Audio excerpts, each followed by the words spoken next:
As simulações mostram que se a tabela de base de cálculo do imposto de renda fosse ajustada ao menos em 4,5%, como nos últimos anos, o valor da mordida do leão no ano seria de 5 a 26% menor, dependendo da faixa salarial. E se a tabela fosse corrigida em 10,67%, de forma a compensar toda a inflação do ano passado, medida pelo Índice de Preços ao Consumidor Amplo, o valor do imposto a ser pago em 2016 poderia ser entre 13% e 62% menor. O razoável é que haja uma correção na tabela do imposto de renda, assim como nos níveis de deduções, na mesma proporção do IPCA, para que não fique desajustado o que já está no orçamento das famílias brasileiras. Segundo o estudo do Sindifisco Nacional, a defasagem acumulada entre a inflação e a correção da tabela chegou a 72% nos últimos 20 anos. Somente no último ano, houve uma defasagem média de 4,81%. Para se ter uma ideia, o contribuinte com um salário de R$ 3.000 por mês,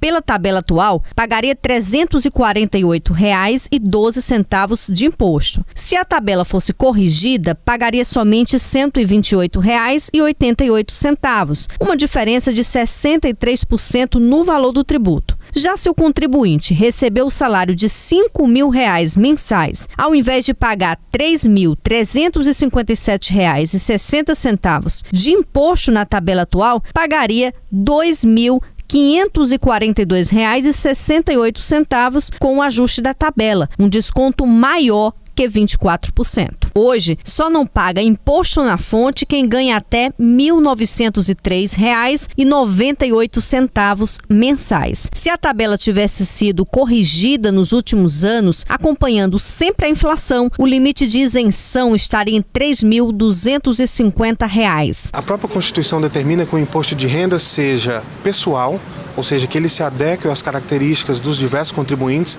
de modo que aquele que tem despesas mais elevadas, com pensão alimentícia, com dependentes, com escolas, com médicos, não será tributado da mesma forma que um contribuinte, embora que de igual renda, não tenha as mesmas despesas. Então, é por isso que quando o contribuinte vê essas análises sobre o reajuste da tabela do imposto de renda, elas fazem uma média, elas não dão a sua tributação pessoal. O Ministério da Fazenda afirma que não há espaço no orçamento deste ano para uma correção da tabela do imposto de renda.